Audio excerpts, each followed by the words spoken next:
So, can you tell us about some of the missions that Yes. Personally, as I said, I was a test pilot at Randolph. And if the airplane had a new engine put in it, then when you do that, you have to slow time the engine. And we would take the aircraft up and fly it for an hour at slow speeds. Or if it had been repaired, a new wing on it, or if the empennage had been repaired or whatever, the airplane always had to be test flown. There was one other Wasp based with me, and there were 8 guys.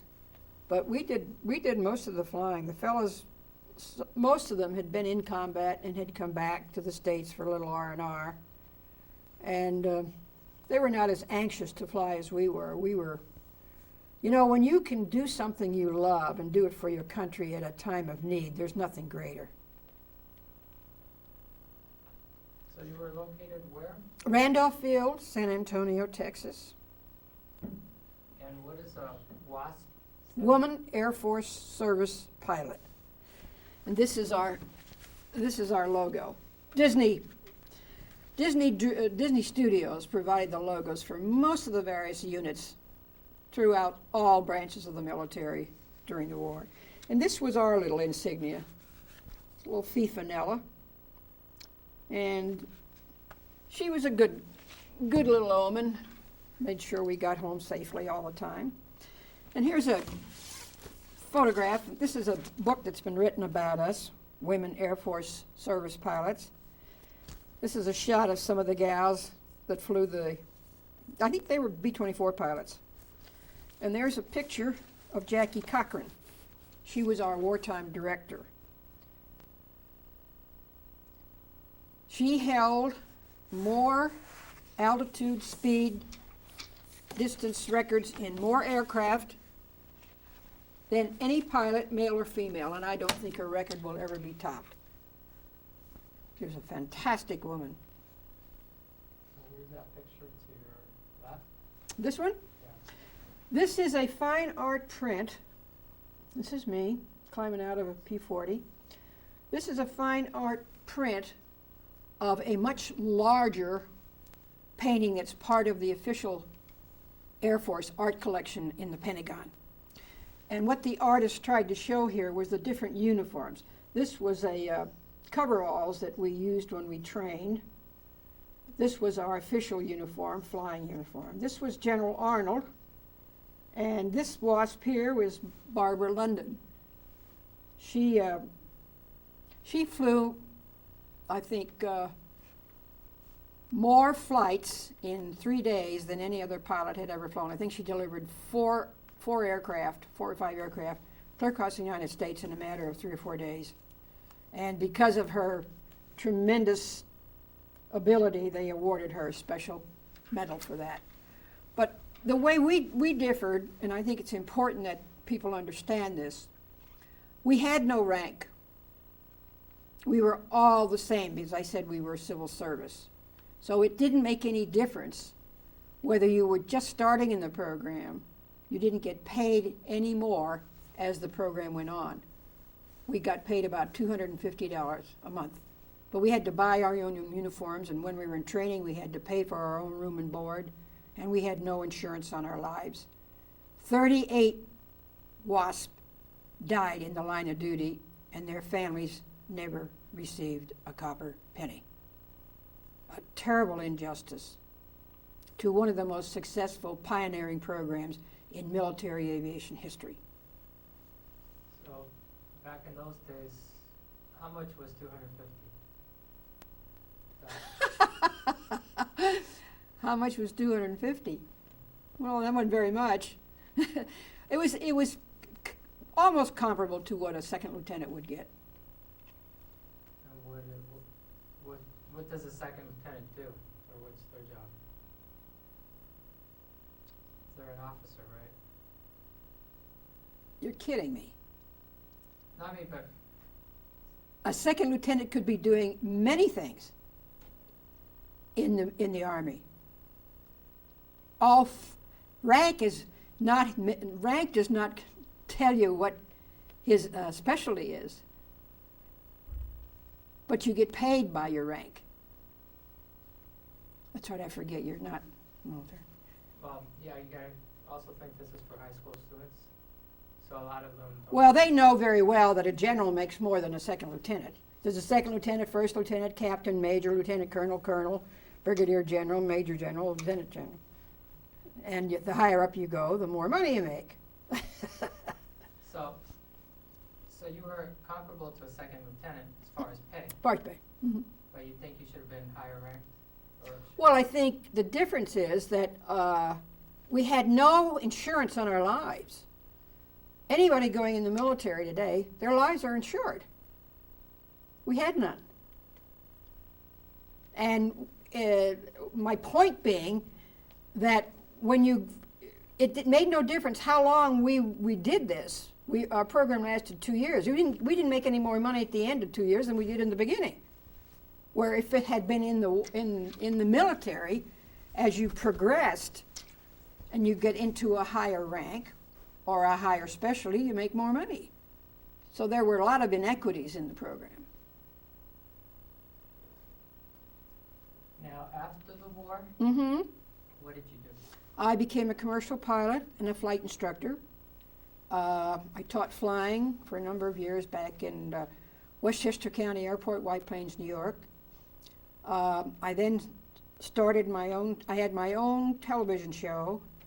I wrote, created, produced the first aviation television show over major network television in 1947.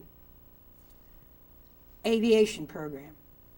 And then I came out to California to get away from the snow, because you can't fly much in the winter back in New York.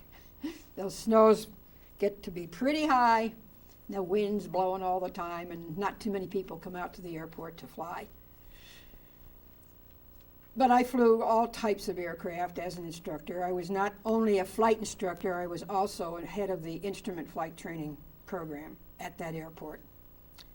And then I came out to California, and I was hired by North American Airport Corporation. They manufactured the AT-6, the P-51, and many aircraft. I was a technical writer, would write the manuals that told the pilots how to fly the airplane. And did that for a while, and then we got into the film business. They found out I had that TV background. So then I became a film writer, director for North American. And then the Korean War came along, and I was in the reserves. I had entered the reserves, and I was called to go back on active duty during the Korean War. Not as a pilot, but as a television person, as a writer, producer with a television unit that was, again, pioneering. We were going to show the military that it was a lot quicker and cheaper to do training films on television than it was in films. Yeah. Hi, Betty. How you doing? Cheerleader and all that kind of Yeah. stuff. So this is very different from the role. I mean, you look like you were going to be a housewife and making apple pie stuff, and so this division I think is really kind of fun. That's what I wanted to get explored. Well, I said I would never marry until I was 25. Oh, that was ancient, you know. And the reason being that I didn't think that I would understand myself, Mm-hmm. and that if I married too early and my personal goals were driving me crazy, I would blame it on the marriage. That I felt I wouldn't be mature enough to understand what life was all about until I was at least 25. Now, I voiced that before I was even in high school. I was always career-oriented, always. You know, Betty, one of the things that I liked, I was listening to your tapes a couple times, and I listened to them again over the weekend, just kind of get me to focus a little bit, and that's the purpose I use them for. Who did you use as your model? Everybody has maybe a movie. Well, my person, role maybe. model wasn't the pilot. My role model was Madame Curie, because she was a scientist in a completely male-dominated field, but that didn't matter to her. She knew what she wanted to do, and she was good at it. And you got to remember, from the time I was in kindergarten, I was either the first or the second rated student in the class. So I was used to being a winner. You know, when you were used to doing that, now, and I know the competition in school and all that stuff, and the thing that there's a few things I wanted to hone in on, and one of them was when I think it was your dad saw that ad. Yeah. Could you tell me about that? Well, I had announced that I wanted to learn how to fly one night at dinner. Everybody looked at me kind of quizzically, and my dad said, "Why?" And my answer was, and it was a true feeling, as I said, "Dad, there's going to be a terrible accident sometime. People are going to be injured. And the only way their life could be saved is somebody got to fly them to the hospital, to the doctor." And I said, "I want to be able to say, hey, I can do that." And of course, he didn't answer me. You know, what do you say to that? But he knew that it was sort of in my mind. And it was only a short time after that when he came home and said to me, "Did you see the paper today?" And that's when I said, "No, what's happening?" And he said, "Well, the government is starting this program to train pilots because they need pilots badly." And he said, "You might want to look into it." He said, "I understand they do allow one woman for every 10 scholarships." And so that's how I got into that. You know, that was an interesting program. I listened to the tapes because those kinds of programs aren't around today. And I wanted to explore. You know, but they should be, Ralph. And we could make a whole film on that. We don't have to bring illegals in here because they have the computer knowledge. Or if we need pilots, we don't have to do that either. If the government set up training programs properly to give young people an opportunity to get an education where their families don't have sufficient funds. But today, getting an education, they practically give it to you. When I was growing up, you couldn't even go to a bank. Your parents couldn't go to a bank and say, "Look, I have a very bright child and I'd like to borrow sufficient money so they can go to college. Get out of here." No way. Well, give me an Today, boy, they probably push you in the door. Well, you know, your parents were not moneyed, and they weren't landed gentry. You know, they weren't wealthy, and so what could a while here that you could even afford or ever get involved in that? The scholarship was competitive. Mm-hmm. So, how did a little girl from a little town in the Midwest suddenly, Pennsylvania, get this Mm-hmm. smile here that you could fly and could afford to fly, and overcome those kind of obstacles? Tremendous competition. Well, obstacles to me were only to be overcome. That part never bothered me. I was always an honor student at everything, and they knew that, everything I attempted. And if I had the proper training, there wouldn't be no problem. They were very supportive, and I should be, and I am, grateful always to them for that, because I did a lot of things that little girls didn't do. Like my daddy needed a sign, a big sign, as big as this wall, on a brick wall that was about 75 or 80 feet in the air. And I said, "Daddy, I can paint that for you." So I spent my summer up there. They even had the newspapers come out and did a whole story on the little girl painting the big sign up on the brick wall. So, you know, they were very supportive. And I never apparently let them down. You know, I didn't get started in something and just say, "I don't want to do that." And they knew that. So your parents were not only supportive, they were disciplined? Yeah. How would you describe the atmosphere, not only the supportive of you? You mentioned the tapes, and I think that's very important.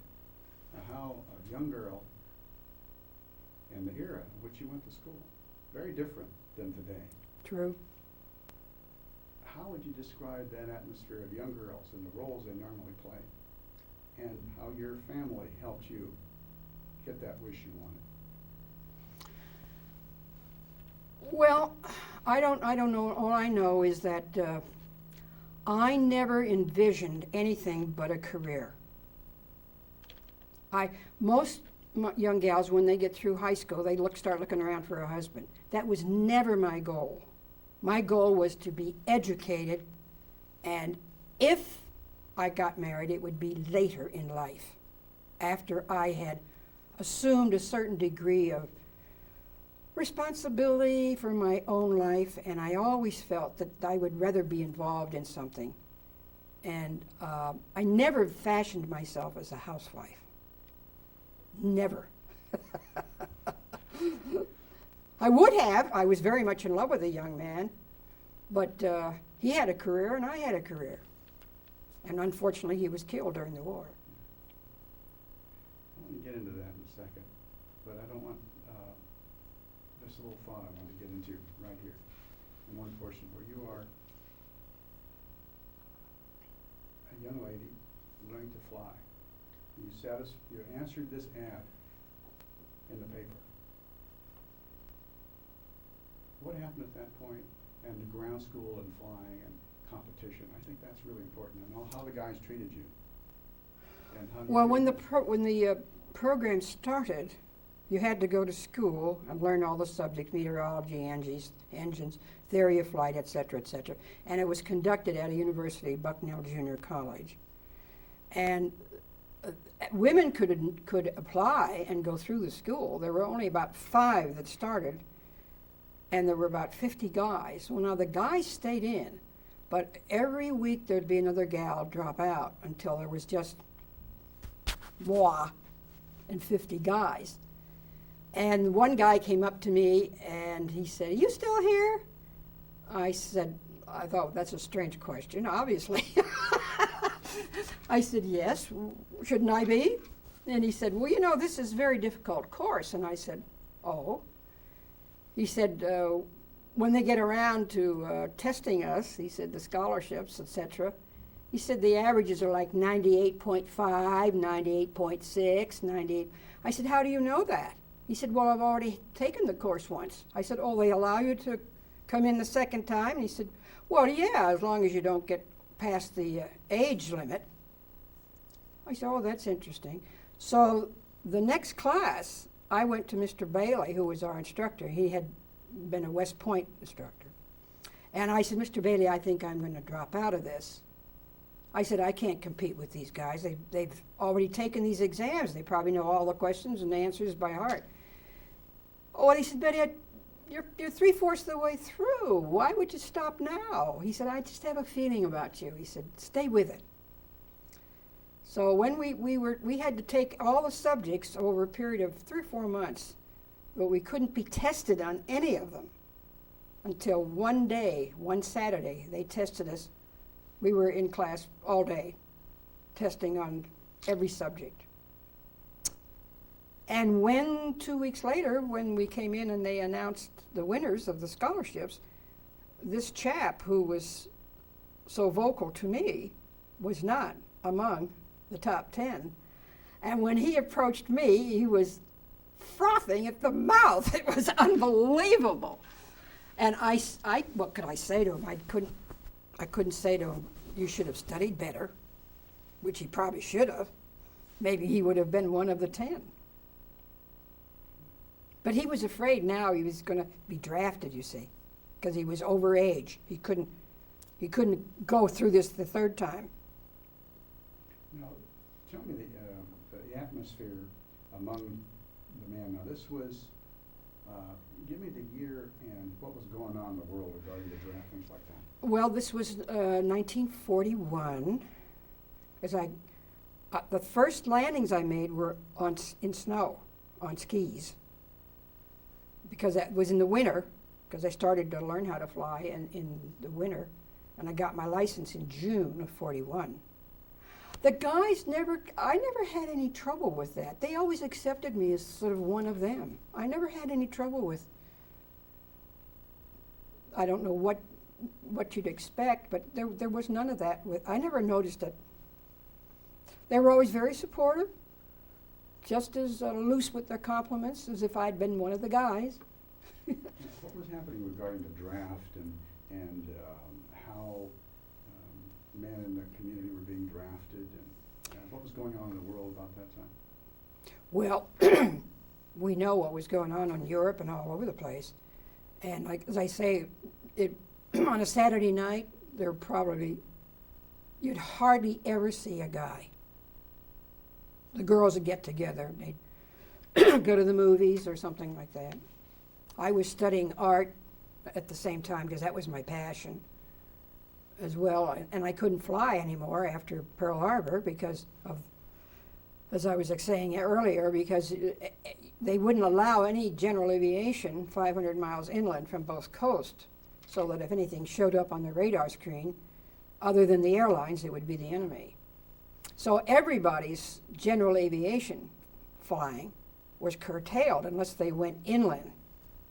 Now, a lot of the gals who eventually got into the Wasp program, they had to do that. They had to go inland to get their time because they couldn't fly. All the gals here in California that wanted to get into the program, they had to go inland. A lot of them went to Reno to get their time because if they didn't have a license, they had to have a minimum flying time.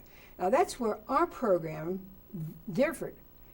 In the Army or the Navy, they take a guy right off the street. He doesn't have to have any prior flying.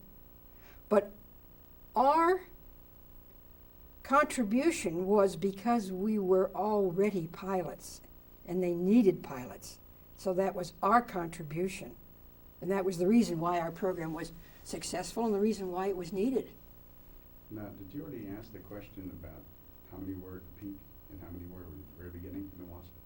Yes, I did. I already answered that. Now, if you were going to address now when you first flew, and then there was this respite in between until Wasp was formed, and then you got wind of what Wasp was doing.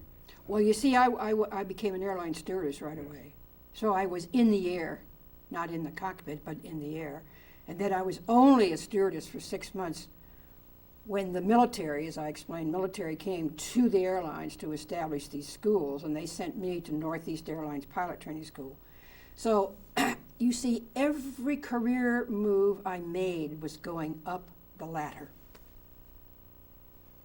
Did you mention, I thought it was kind of interesting when I listened to the tapes, the flights that Northeast was taking to Canada, and the kind of the makeup of the crew, makeup of the people aboard the plane, and the kind of people. I thought that was interesting.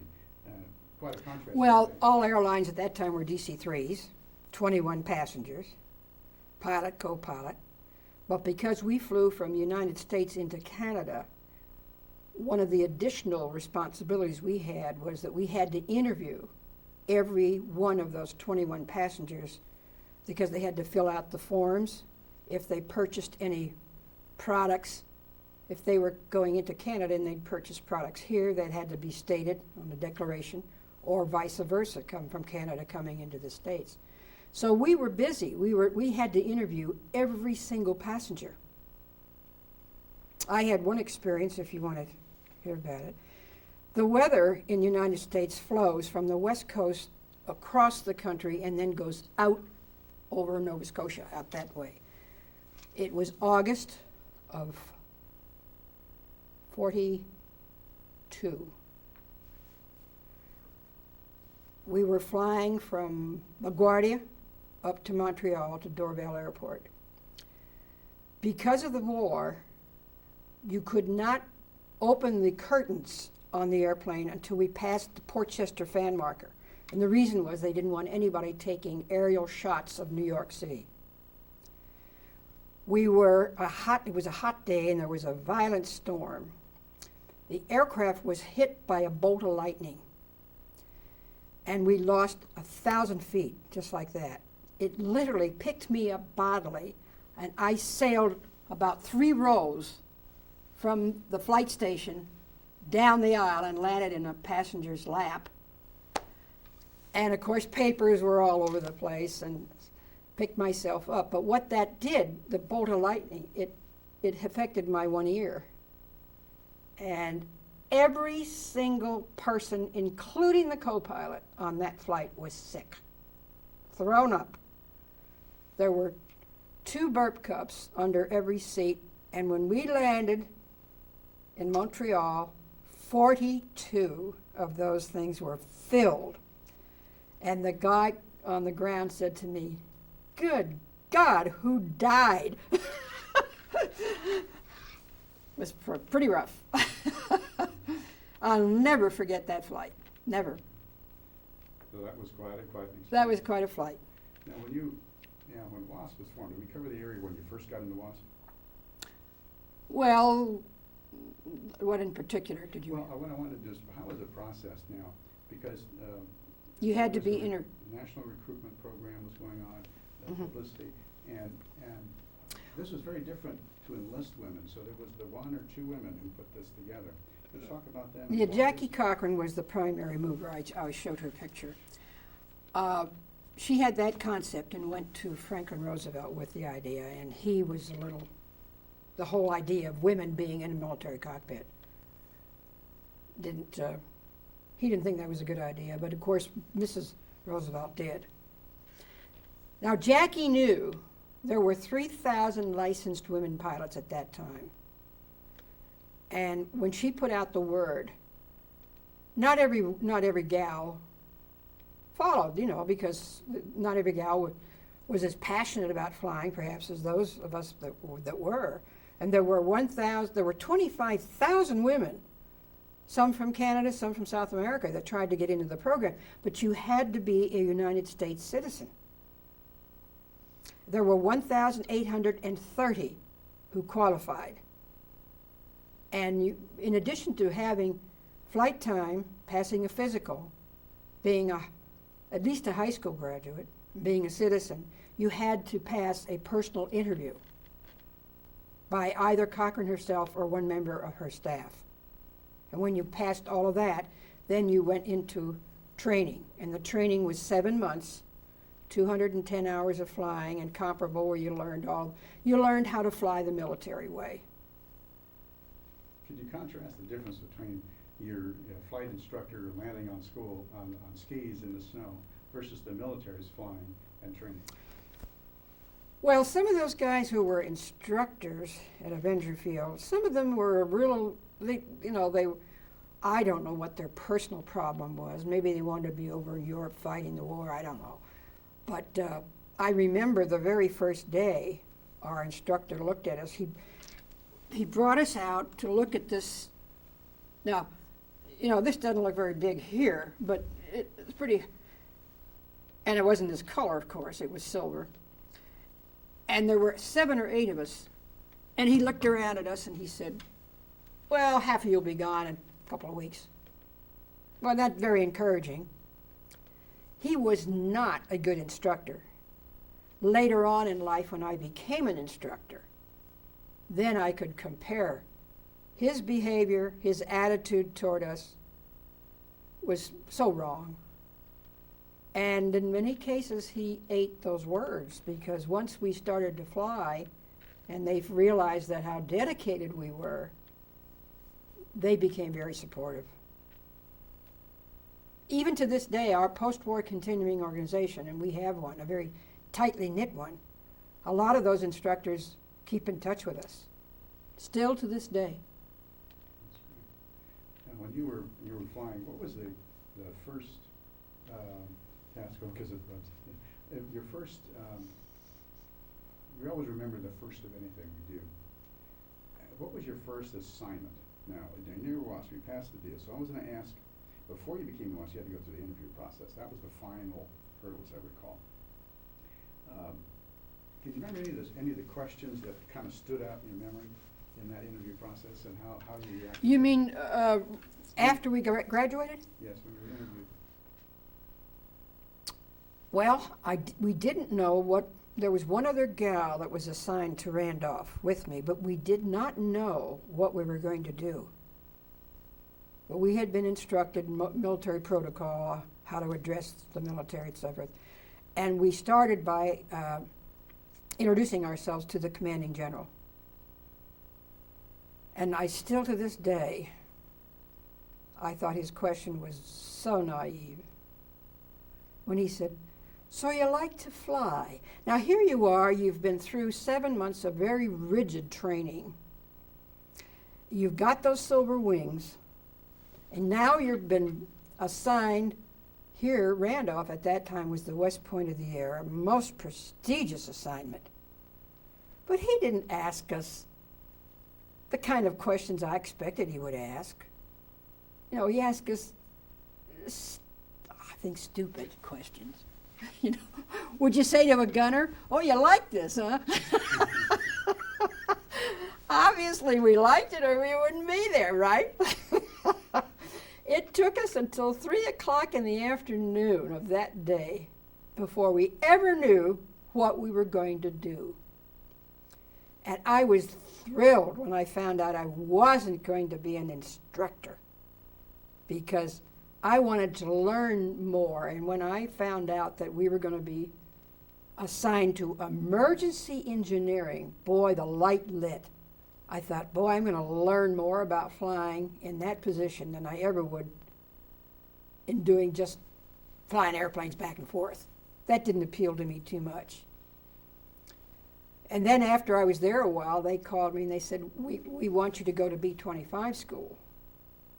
And I said, well, do I have anything to say about this? They said, you mean you don't want to go? And I said, no, I don't want to go, and I'll tell you why. I worked for the airlines before I came in here, and it's going to be a long time before women are ever allowed to be pilots with the airlines. Therefore, I want to fly that P-40. I thought, I'm going to get my jollies out of this, because we knew then we were going to be deactivated December the 20th. See, our program was only 2 years long, and we had accomplished a tremendous. We flew 60 million miles in 77 different types of aircraft. Everything from the trainer, the pursuits, we didn't call them fighters in pursuits, all the bombers, including the B-29, and all the ferry work, taking the airplane from the factory and flying it to the using squadron. We did 60% of all of the ferry work in that time span. You know, one of the things that stood out to me that I didn't know, and I think most people don't know, was something you just talked about.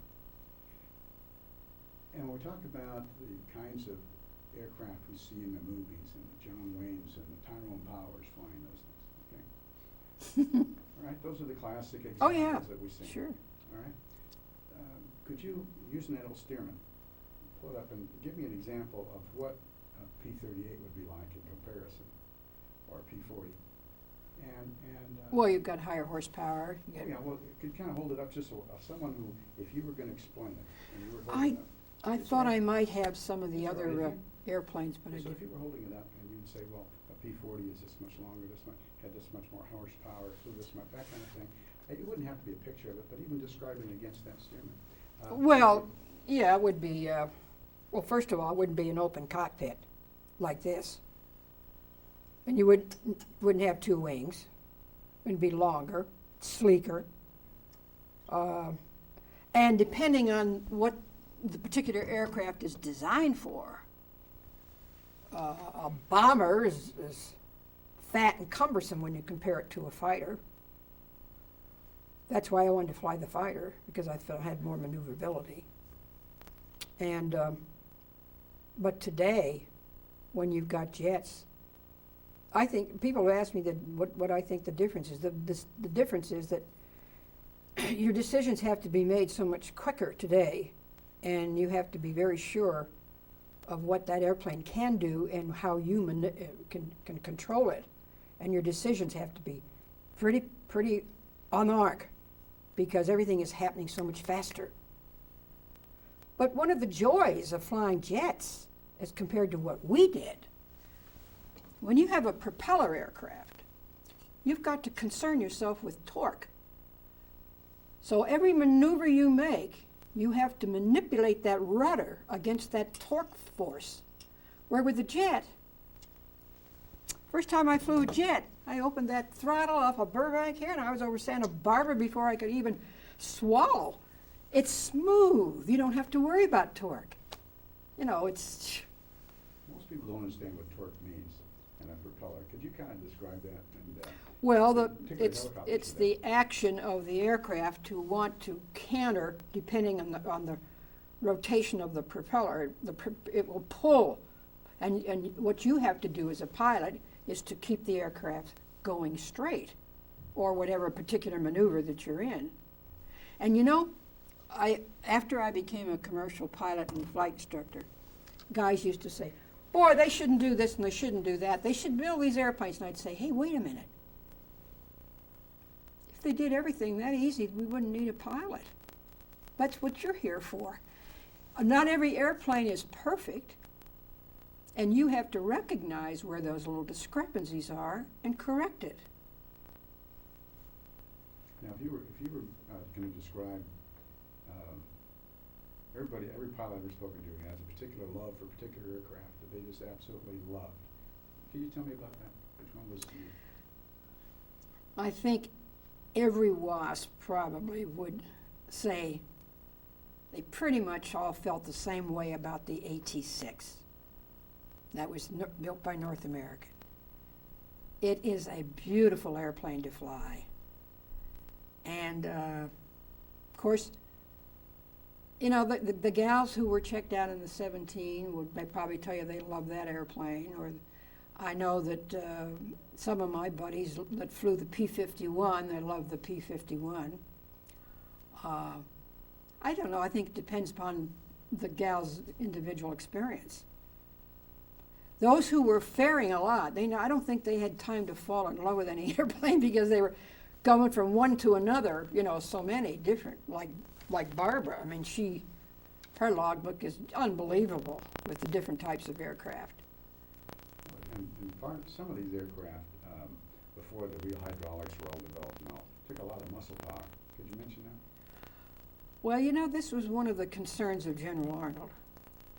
Not so much the actual flying of it, but if you had to feather a prop, if you had an emergency, whether, as he said, a slim gal would have the power and the strength to you know, because you have to apply, if you lose a prop, for instance, on a twin engine, you have to counteract that by your rudder pressure. But I think in the final analysis, the training was such they knew how, if you were flying even a twin engine or a four engine aircraft, you're taught what to do if you have to feather those props in order to keep the aircraft going in a straight line. And you have your trim tabs that can help you. I never had that condition occur. So I can't personally say what would happen. But it would take a lot of strength in your legs on the rudder pedals to keep that aircraft. Yeah, I was listening to the tapes, and one of the interesting things, Carol, one of your conversations about one of the last aircraft, you said, "I'm not going to fly this damn thing, and I'm quitting on this aircraft, and I'm getting out of it." Can you just try that situation? I hope there's a whole other women flying a whole aircraft. Well, I think where there was trouble was the guys refused to fly a lot of the aircraft on these tow target missions. Why? Because a lot of those aircraft were in very bad maintenance condition. And you're going to ask the next question, why? Because as long as it was flyable, the fact that maybe this instrument didn't work or that instrument didn't work because it needed a part, but if that part was essential to the war effort, it was going to go over to the zone of operations. It wasn't going to be used in that airplane. So those girls had to fly those tow target missions when half the instruments didn't work. Now the guys, and I kid you not, refused to fly. But again, Cochrane was trying to show how essential we could be to the war effort. And even on that first group of gals that were flying tow targets, they complained bitterly, and Cochrane went down there to appease them.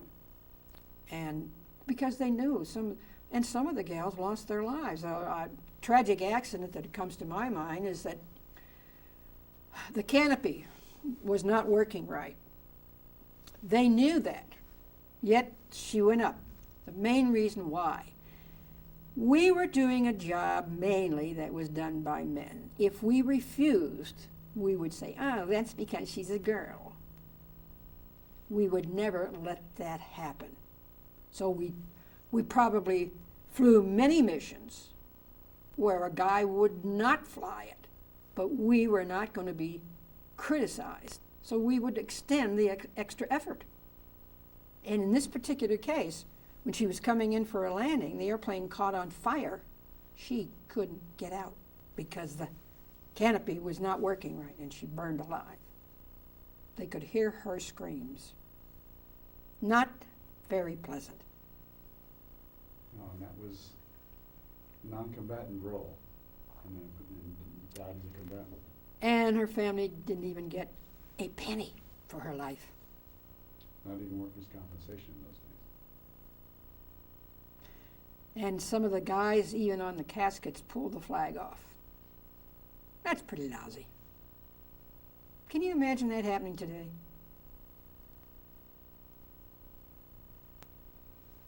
And her funeral, I remember hearing about that one. I don't know anything about the funeral, but And the casket and the flag issue, that was a very important issue. well, in some cases, because there was no insurance, I remember we used to collect the money out of the Coke machines to send the body home. That's pretty bad. And some of those gals were the full support of their families. Not very good treatment. What kind of pay did a person have at that time? Well, I was explaining it. We got, I think, $250 a month. Now, how $250 a month compares with what today, I don't know.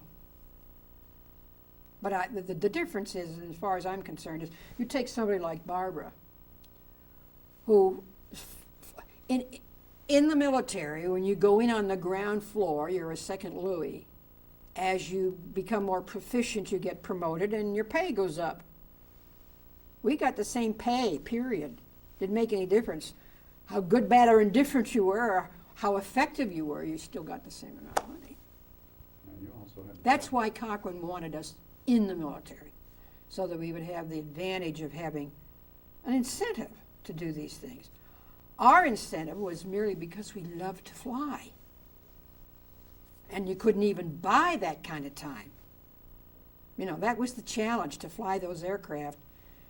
But Ralph, also, to do it and know that you were doing something that was needed by your country. Now, this is, I think, a very important thing that we have to touch on. Because it was can you kind of describe the atmosphere of the collectiveness, this national will we talk about, these trite phrases. How did that permeate your thinking and those of the other women who flew? How did that commitment override? You know, to be very honest with you, I don't think, we were so busy. I never stopped to think about those things. I mean, you had a lot of work to do. We'd come in the morning, there'd be a whole list of aircraft that had to be tested. And in my particular case, because I was at Randolph, which was like the West Point of the Air, there were a lot of foreign dignitaries there constantly. Because we were unique, we were always under somebody's eyes. I mean, they got used to looking at guys in uniform, but they'd look at us and they'd see those wings and they couldn't quite figure it out because it has the lozenge, not the shield. And they couldn't figure out what it was we did, whether we were nurses, flight nurses, or what. So you were, and the uniform, they didn't know whether to salute us or not to salute us, because they didn't know who we were. But we were treated with respect. I never felt any differently, except the one time when we were accosted on the streets there in San Antonio by a bunch of guys who I figured were part of the gang that hired professional lobbyists to vote against us. It was just, you know, it's hard for a man to give up a slot that's always been a male slot.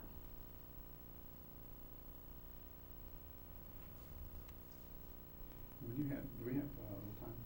Oh, How much time do we have left? on the tape? Yeah. want to get a little serious right now. When you were flying aircraft, and you're flying the first plane landing on skis versus one of the most difficult planes to fly, like a P-38, something like that. How do you qualify from going from an A-6? Because you're trained, Ralph. Our training was marvelous. You're trained. And you follow that, you follow it, and you just do. Now, when you went from, say, you went into pursuit aircraft. Well, that was the hottest thing as a Wasp that I flew.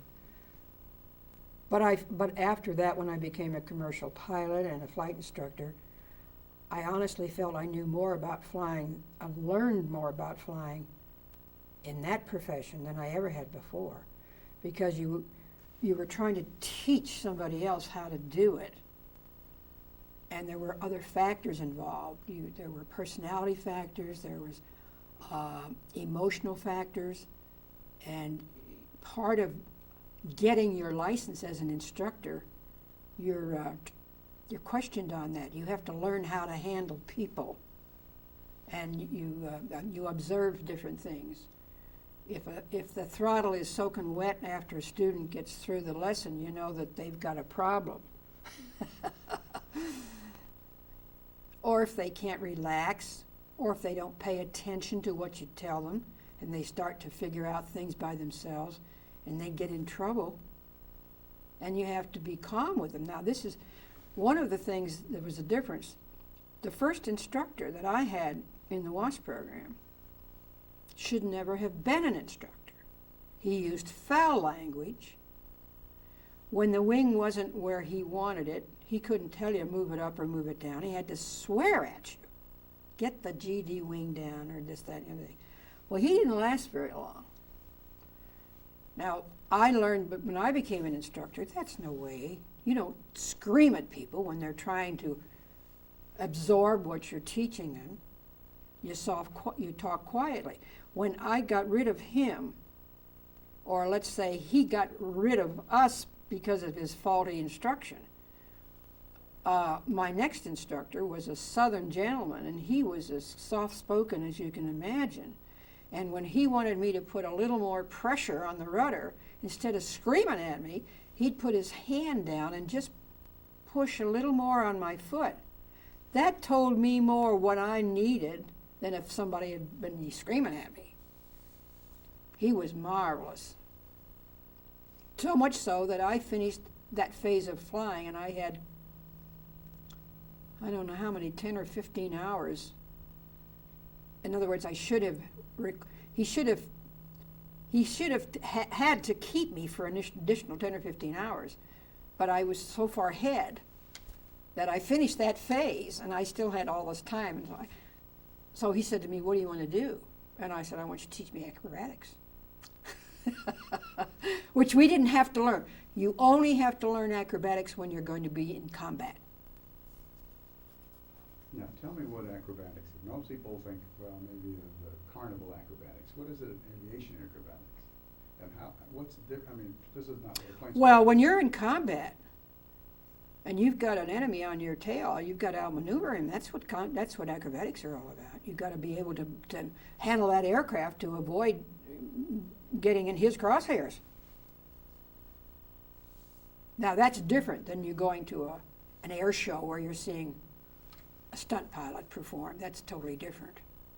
But you have to know that aircraft and know when it's going to stall or when you're going to push it beyond what it's capable of doing.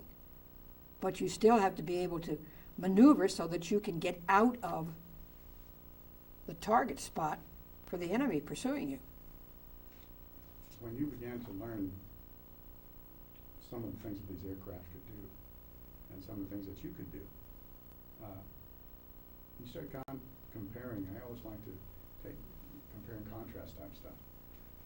When you first learned and the thrill of flying and landing that first couple times, what was the most exciting feeling of success after that?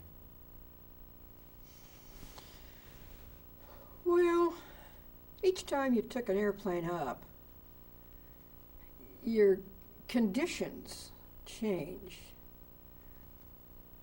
The wind isn't always where you'd like it to be. So you take off and you take off and land into the wind. But the wind isn't always going to be that way.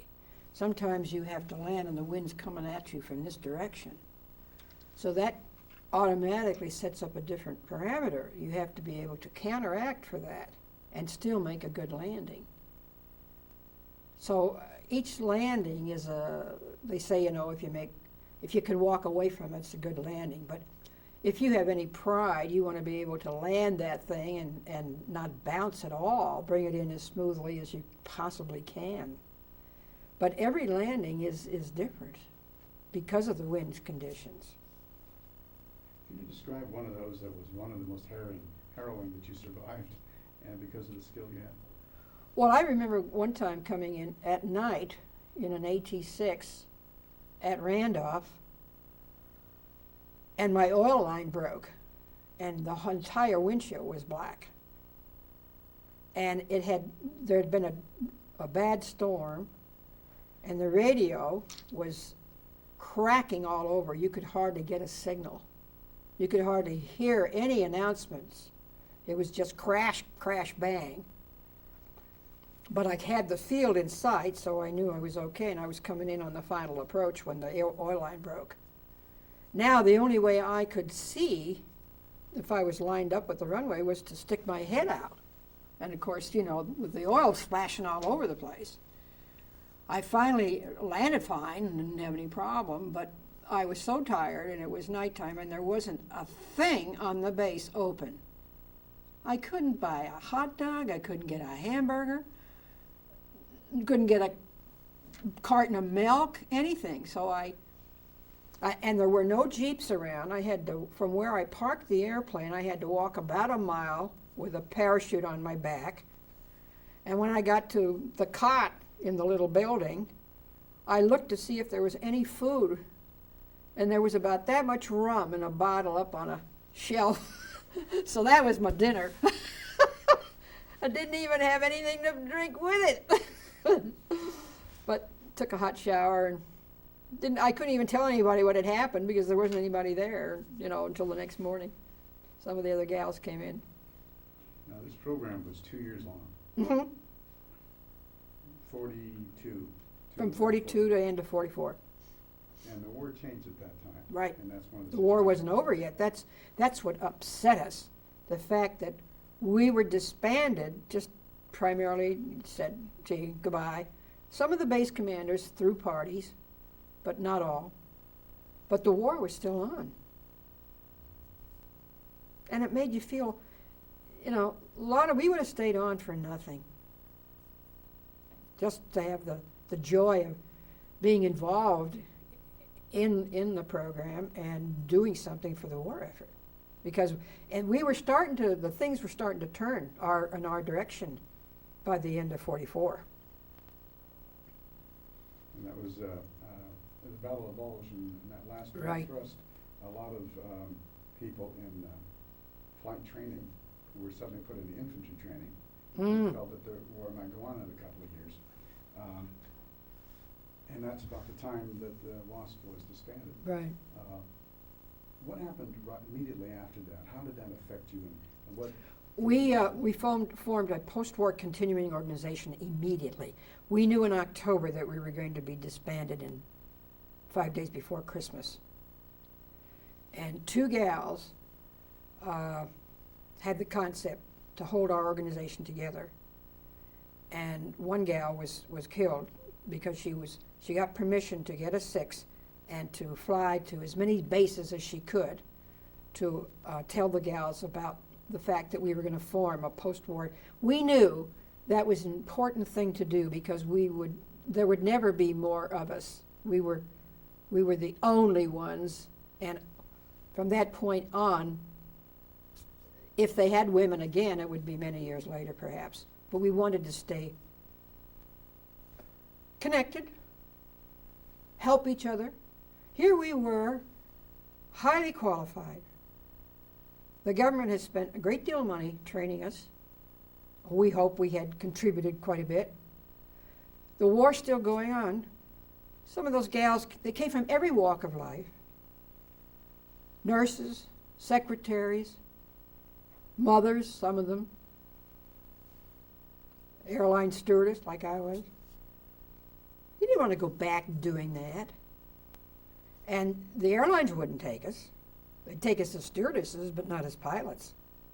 But a lot of us went and got our commercial license and our flight instructors and went into doing that. Because they still needed pilots, the general aviation guys, and the guys were still most of them, still in the war. So a lot of us did that. And through that period of time, now you went home again. Tell me about that, coming home. I was only home for 10 days. Well, there was nothing at home, What am I going to do? I wasn't at home when I entered the service. I wasn't home. I was with the airlines.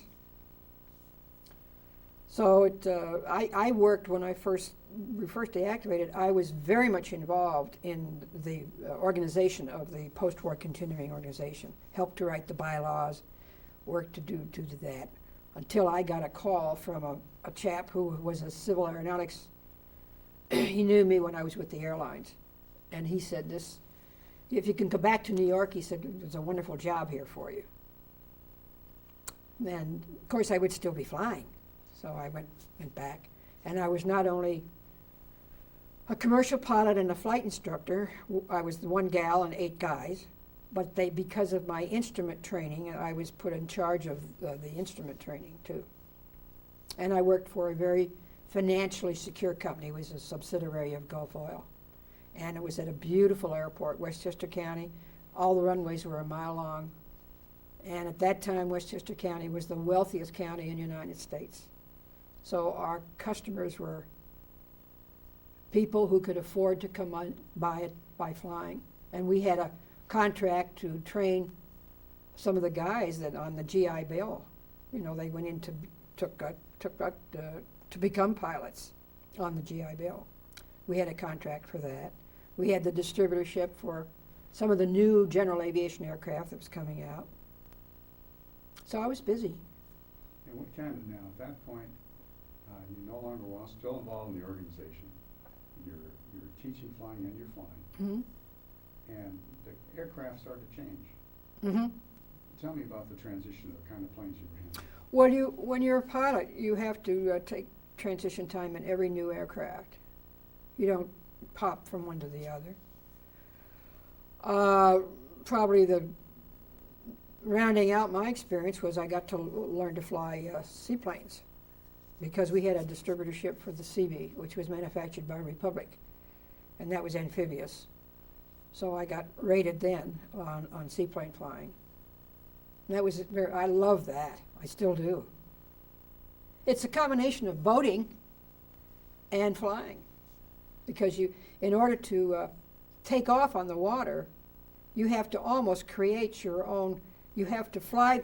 You get the aircraft up on the step, and then you fly in a big circle to create enough turbulence in the water. Then when you want to take off, you come back and you hit that wave, and that helps get you airborne.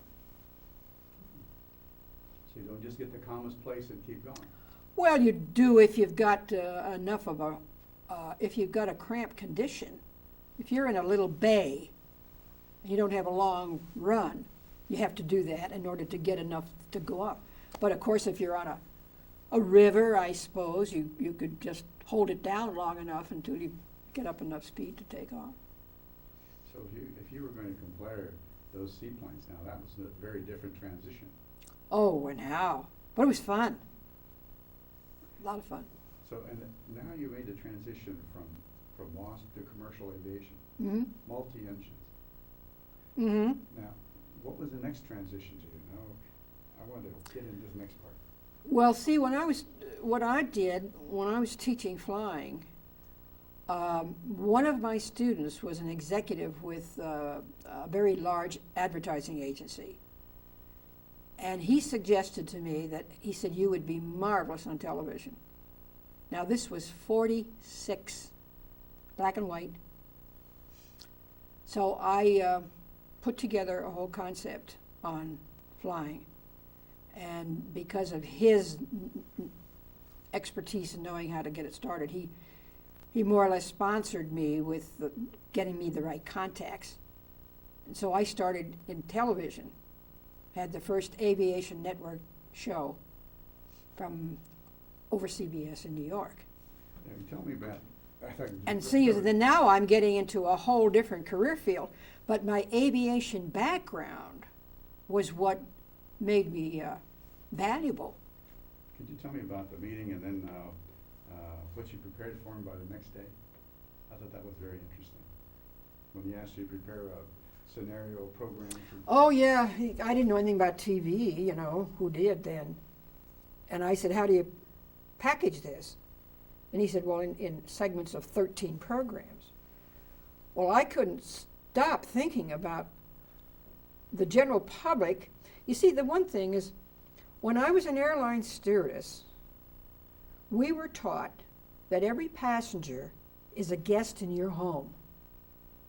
The airlines were romancing passengers then to fly. So the technique was, when I figured here was television, and the whole idea was to get people to want to fly. You're still in the process of promoting flying. So I couldn't stop from thinking of all the things then, the weather, and my concept of who do you get to advertise. You get every manufacturer that has something to do with flying. Gasoline people, tires, travel people, everything we're flying. And look how important flying is today. Can you conceive of how different this business world and our whole world would be without flying? We had a taste of it not too long.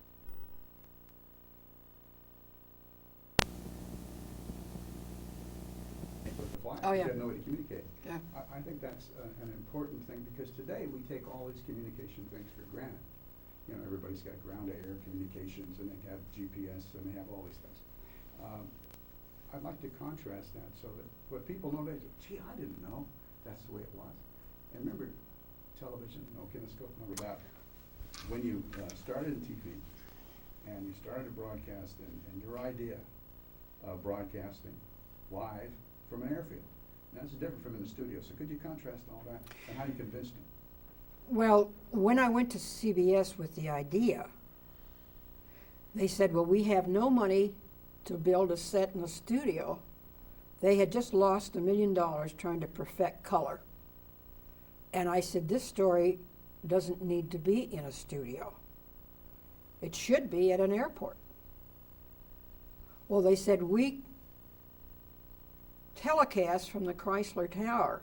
So you've got to find an airport with a radius of 22 miles. So I took a map of Manhattan and put a radius of 22 miles and figured out how many airports were within that area. The airport I would have liked to do the show from was Staten Island because it had the country club kind of an environment. You know, it wasn't like LaGuardia or it wasn't like the busy airport. It had more of a you belong to a club and you're coming out to fly, that kind of a thing. But that gentleman who he wasn't the least bit interested. Very short-sighted, I thought. I had no budget. And they had no money. They liked the idea, so it was up to my ingenuity as how I could do this. So since I had no money, what I told the operators was, you can put your name on the side of the airplane. You'll get free advertising as long as you keep the airplane filled with gasoline so that we can fly it. And the show was only going to be, and that was another thing. The show wasn't an hour or 30 minutes. It was till you finished your story. Because there was no competitor. There wasn't that much on the air. It's very interesting.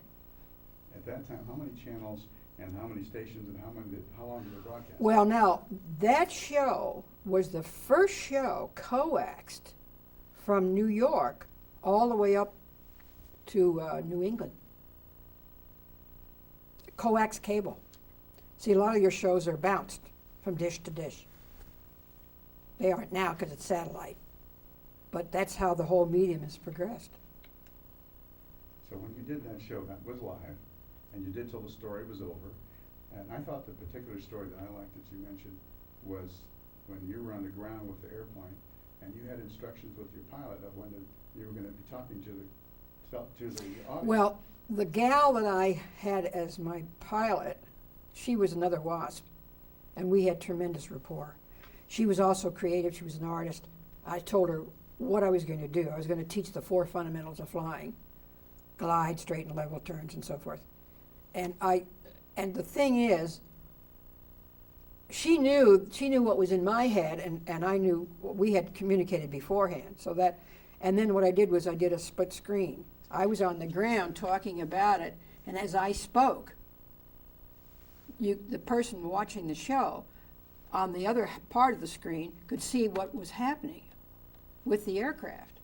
So it worked beautifully. And it was easy to do. And the reason it was easy was because we were both experienced, we were both creative, we had a common vision. Worked out fine. And how long did you do that? And what was I think there was a couple of things you talked about that were particularly appealing as you began to develop an audience. Oh, how we recruit. Well, you see, one of the things is, of course, my mentor, being an advertising executive, he knew the only way we could find out how well this program was being received was to plant people where we knew the show was. Where you had television in those days was in the bars. People didn't have them in their homes, very few. And he had some people, he didn't plant them there, but he had people from the agency planted to see. And there was a tennis match on. The show came on a Sunday afternoon. It was called Let's Go Flying. And people would watch the tennis match, and then they'd say, okay, let's go back and watch that flying show, because that was different, it was novel. And I was hoping that, because I had mapped out all these programs, so the very next offer I got was to go over to NBC, and of course, being an ingenue in this business, I said, is that ethical? I thought we started with CBS, we got to stay with them. He said, oh no, this is very ethical. And so with NBC, there was a chap that had a program that he telecast from the roof of the Astor. And they liked the idea was a novelty. So I got Arthur Godfrey was a pilot, and he had a very well-known radio program. One of our gals at that time was starring on Broadway. So I tried to get people that had some celebrity value to them. But I had this pull to come out to California. And so while they're all trying to make up their minds whether they were going to have an aviation show, I came to California and got busy out here. And then I got this job immediately with North American. I didn't want that job. There were 2 gals that were working there, and they were doing such a splendid job. The company said, gee, if we could get more like you. And part of what we were doing as our post-war continuing organization was to try to find jobs for the girls. So Mimi Lindstrom was one of the writers. She called me and she said, who have you got who's a good writer? I said, well, a couple of them. So I sent some of the gals down, and then she called me back and she said, Betty, what about you? And I said, you mean you'd like me to be considered for the job?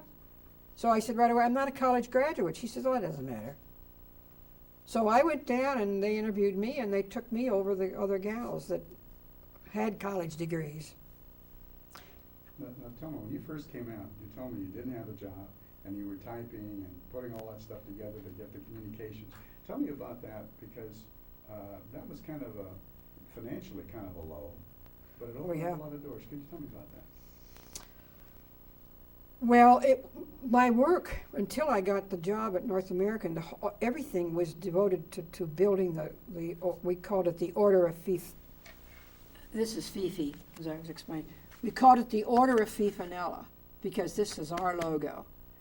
And there was another organization pilots knew about. It's called the Order of the Dedalians.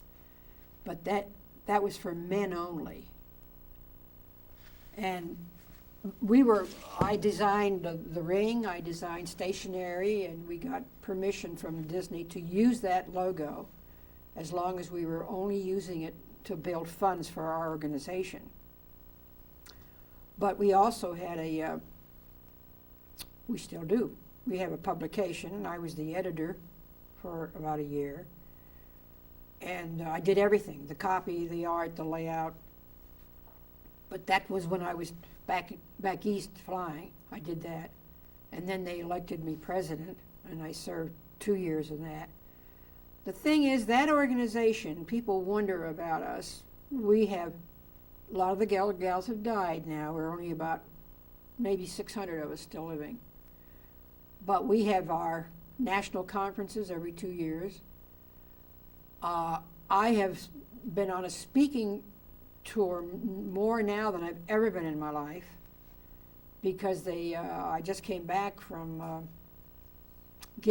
we have scholarships we give to gals that want to try to get into the Air Force Academy. And I was up in Crestline awarding some of those. We all keep busy, and we've kept a bond. And, you know, a lot of people have asked this question. When you go to college, male or female, you make bonds with your fraternity or your sorority. A lot of those bonds open doors for you in your careers.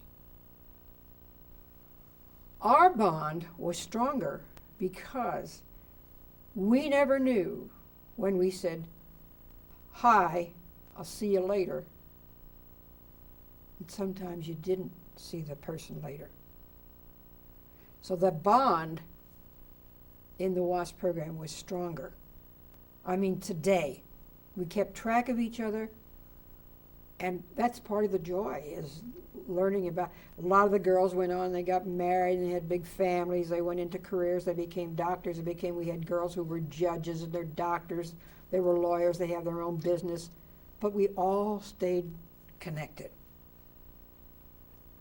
Tell me about when you came out. You got that job with an aircraft manufacturer. North American. Mm-hmm. Yeah. That was a different role. Very much so. Tell me about how, and because you were, again, an only female.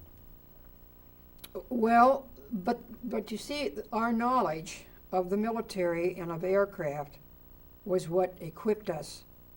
My first assignment was to write the flight operational manual for a B-45 4-engine jet bomber. Now, I was not an engineer, and part of the challenge of that job was you had to understand the hydraulics, the wiring, everything about the airplane, because you're not only telling them how to fly it, you tell them what to do when things go wrong. And so you had to do a lot of homework. I wasn't an electronic engineer, but I had to learn I had to learn the wiring, I had to learn the hydraulics, and all the other accessory pieces of equipment. It was challenging. And we had to write that in accordance with Army and Navy regulations. But there were 4 of us, 4 WASP, who were technical writers with North American, and one was an artist. And they couldn't get guys, and the war was still on when we started. So when you were doing that, and then the war was over, and then things started to change again. Mm-hmm. And then you went back to the flying, and you started doing the TV work. Tell me how you got in to that last big hurdle that kept you employed in the same place. It was a lot of little things that happened. Well, you see, when the war ended, the Air Force became a separate service in September of 47. In 48, Cochrane went into Washington, and she got Congress, or the Department of Defense, to say that any WASP who could pass the physical, because we all got a commercial license when we got out. Some went on and got our instructor rating. Not you didn't get that automatically. You had to go through we were all given the opportunity to join the Air Force Reserve, and many of us did. and they gave us our direct commission depending upon the number of hours and months that we flew after graduation. They would not allow us to count that 7 months. And when Korea War broke out, that's when I was working for North American. And there were a lot of guys that worked alongside of me that were in the reserves. And they were called. Now, they didn't start calling women. They never did that. But I was in a unit because of my television experience. Again, I was a gal. The man who was the commanding officer, he had this concept that closed-circuit television, training films, and all other type of material that was needed, visual communications, could be done cheaper and quicker with television than it could be with film. And he was able to get the funds through Congress, and we had 3 vehicles, 40 feet long. One was our control room, studio. One was personnel carrier, and the other was for maintenance and that sort of thing. And they wanted me to come back on active duty to start television in the Air Force. So again, I was pioneering, and I thought, gee, this is exciting. Sure, I'd love to do that. So that's what I did. So you got a direct commission in the United States Air Force Reserve. Mm-hmm. And how old were you, and what year was that? That was 1949. I was 30.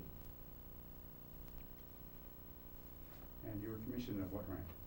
Second lieutenant. And when they wanted me to come back on active duty, I said, I will not come back as a second Louis. If you want me, I'll consider it if you make me first. So we did.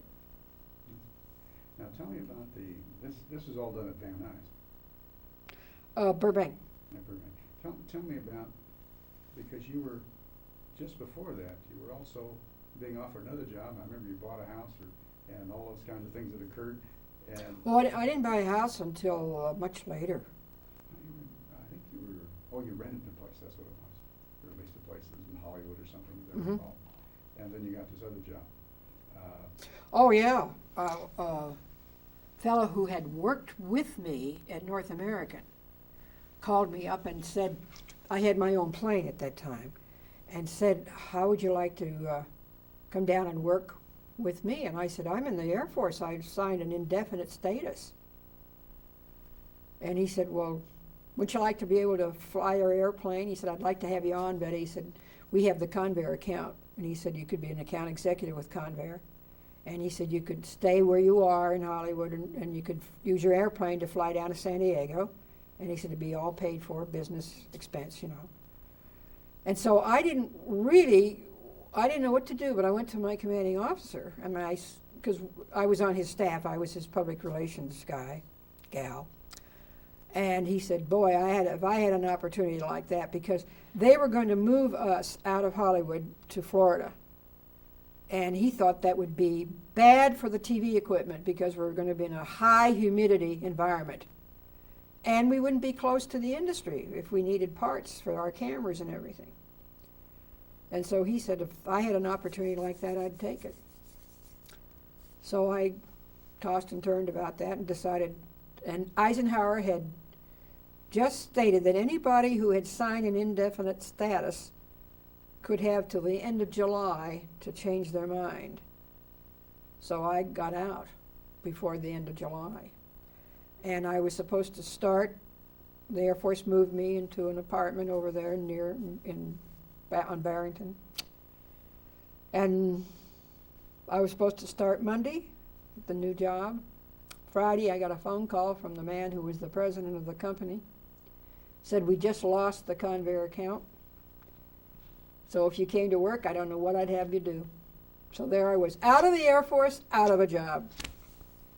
And I said to him, you know, I changed my whole life to get out of the Air Force to come and work for you. And he said, well, there's nothing I can do. So that 53, 54, that was not 53, that was not a very good time. How did you weather that transition? And what happened next? Well, I started by going to to employment agencies. I went to CBS, and they said, "Oh my God, you have more experience than some of our guys, but you're a girl." I said, "Well, I'm not changing that." And every agency I went to, they'd send me out on jobs for public relations. But you know, I don't know what the problem was, but I'm glad it didn't materialize. But I was doing freelance, both artwork and copy for a publisher. A guy also owned about 8 real estate offices, and I was doing stuff for him. And then I got a call one day from an employment agency, and they said, "Somebody out in the valley, radio plane, really needs somebody with your background." So I had heard of Radio Plane. I knew the company was. So I went out and interviewed them. You see, this was the beginning of the missile program. And Eisenhower required 60 or 90-day status reports. And he said, "I do not have time to read these reports in printed form. I want them on film, because you can tell me the story and the status quicker." So they needed people who had the engineering background, who had the film TV background, and they couldn't find people like that. So when they interviewed me, they said, "Oh my God, you're going to report to the president? We're going to put your name on a parking space, but we don't have an office for you. We're so crowded. So we have to build you an office." So after 2 weeks, I called them up and I said, "You may be wanting to build me an office, but I need money to pay the rent." So I said, "You either hire me or I'm going to look for another job." And they said, "Please don't do that. They come out here, we'll put you someplace else temporarily."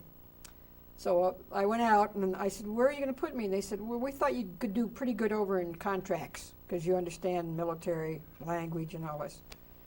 So I went across Woodley Avenue, and the guy who was head of the Navy contracts department read my background, and he says, "Oh my God, you could do this, but why would you?" He said, "You're a creative person. Do you know who needs you badly?"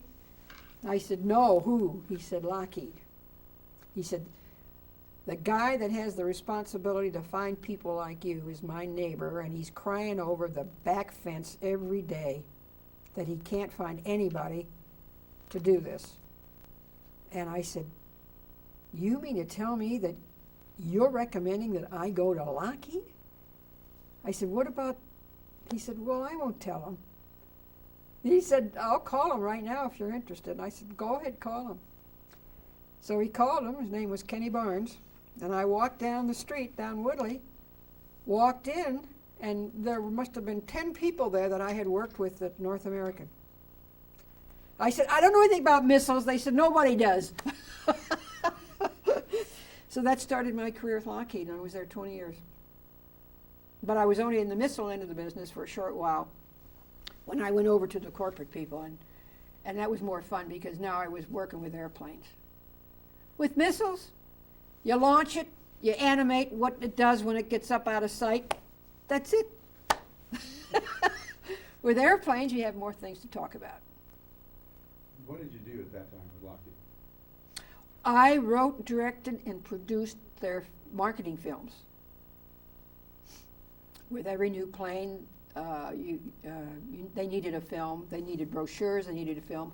Our department was run like an ad agency. And there were a lot of guys, and they were all aligned to product. But I did all the films on all the products. That must have been great exciting. It was absolutely fabulous. How would you feel that your creative juices came out? Tell me about it. Well, it was always a challenge. You've got to make the film interesting enough to keep the potential customer's interest. It isn't just a question of saying this is what the airplane does. You've got to create storylines. You've got to create interest to make the film excite them, stimulate them, motivate them to want to buy that product. Tell me about one that you thought you were particularly proud Well, one airplane was the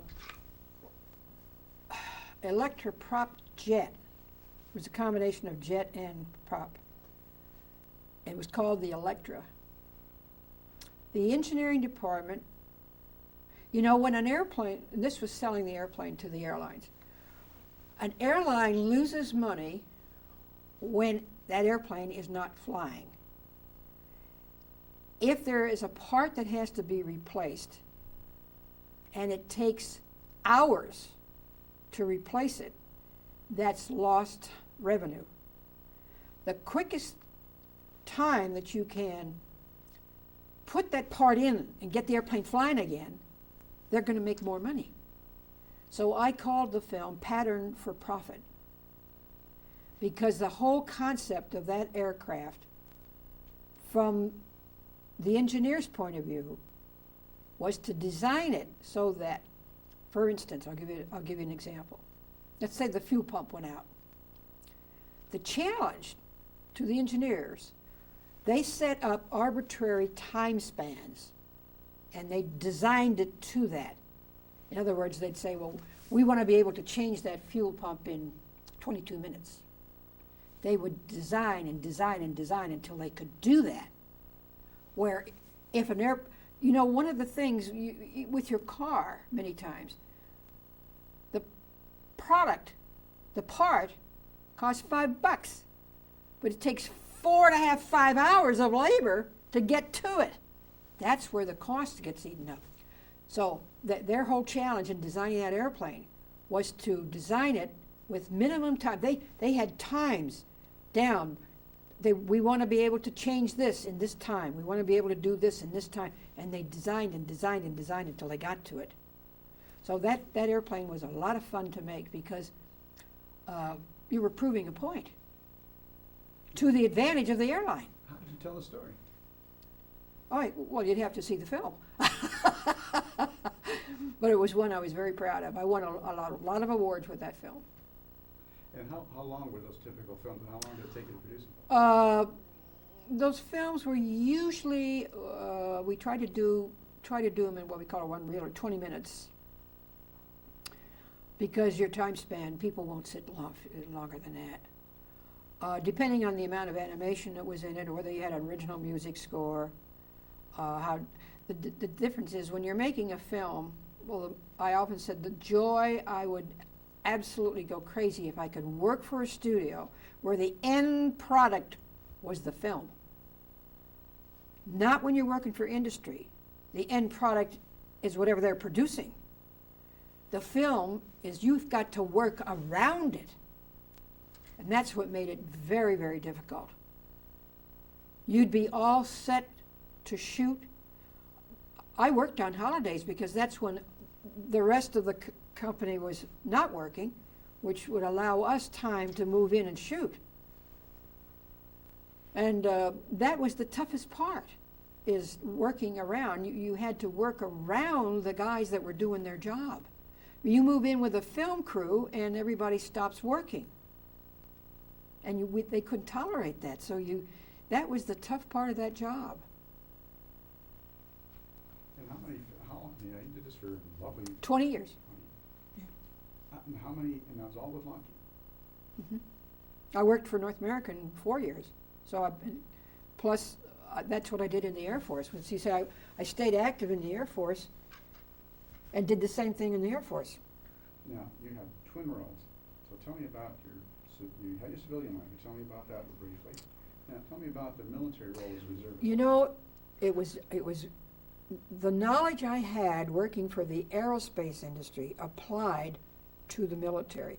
When I was on an active assignment in the military, what I knew about the aerospace industry was helping me perform that job in the military, and vice versa. They fed each other. It was beautiful. Now we resigned your position for that one job. How did you get back in the Air Force, and what happened at that point? Well, when I was called back, I left, but I stayed active in the reserves. And that's how I went up in rank. I went as high as I could go. The highest a woman could go was lieutenant colonel. Couldn't go any higher. then. Now it's wide open. But a lot of, especially in the development of the missile program in this country, those films were needed by Congress and by the President. For instance, I'll give you an example. Air Research and Development Command, which was in charge at that time, was headquartered in Baltimore. General Powers was the commanding general. Word came to me through the reserve unit that he needed a film that would give him, at that point in time, at what status were we in developing missiles. They asked me, could you get 2 weeks off and go back to Baltimore and do a film report on the missile program for the general? Now, I said, where am I going to get the footage? And they said, well, every company that's involved in it has sent reports in, so you're going to have to take all of that footage together and make your report. I said, okay. They put me in a room that was a vault. I couldn't even get out of that room. I had to pick up a phone and call one of the officers if I wanted to go to the ladies' room. It was, some of those programs were above top secret, what we called Q clearance. They told me, when it came time for me to finish the program, they came in to debrief me. They said, right now you have more knowledge of the missile program in this country than anybody in this command, because you've been sitting here looking at all of this footage and putting it all together to make a report for General Powers. We have to debrief you. Bill Holden had just finished a movie on the Air Research and Development Command, and it was going to be premiered in Baltimore that night. And all of the powers to be in the command were going to the premiere. So they invited me to go. But I was working on the project right up to the very end, and this colonel that was going to debrief me, he kept coming in the room about every 20 minutes. He said, I've got to debrief you. And I said, sir, can I tell you something? In civilian life, I work on programs that are just as secret as this. My lips are sealed. I'm not going to talk about this program to anybody. So relax. He was, because he knew what he had to do. He had to debrief me. And one of the things that I can tell you now, I couldn't tell you then, but I think it was an amazing part on the smarts of this nation. When our missile program started, there were 500 companies involved. Point that if somebody was trying to sabotage and get to the heart of our designs, there'd always be something missing, because they had to have bits and pieces of all of those 500 companies to really get the full picture. Smart. They didn't leave it with a Lockheed. They didn't leave it with the Boeing. They didn't leave it with the Grumman. They didn't leave it with Convair. And all of these companies were together, and everybody had a piece of the pie. So if anybody had any idea of scuttling what we were doing, they'd have to get all of that information in order to know what the end product was going to be. Now that film that William Holden did, was it as accurate as it? Oh, well, there was the whole story of the Air Research and Development Command. It was wonderful. And what was the title of the film? I don't remember. We could find out. It was what year would it be? 56 maybe? Somewhere in that neck of the woods. 56 or 57. Because let me think, I don't know whether I was over no, I guess I was still with missiles then, because I didn't go over to corporate until 56. It was right in that area there somewhere. That was interesting. We had the Regulus missile aboard our ship Uh-huh. at the same time. Yeah. And that was interesting. We used to make waves for the Navy to shoot their explosives, so before it ignited above the water, we'd run around and make waves for them. Oh, yeah. So they could test it. Right. Uh-huh. You know, but one of the, so it is an exciting career. Now, I think it's important for a young lady who might be watching this, who's 16. This is geared to 11th grade high school kid right now. But you're going to be on the internet anyway, so anybody will be able to watch it as an individual. If you had something to tell a young kid, non-college graduate, as you were. I think it's with- important to have a goal always in your life, I think, and stay focused. Like I'd say, a lot of the children today make good use of those hours in school. Try to develop a sense of responsibility for yourself and for people that are trying to teach you good things. But of course, I've always been goal-oriented, so it's hard for me to think of somebody going through life and just not having a goal or not having something they want to do. I can't imagine what a horrible life it would be to be just floundering around, not having any purpose.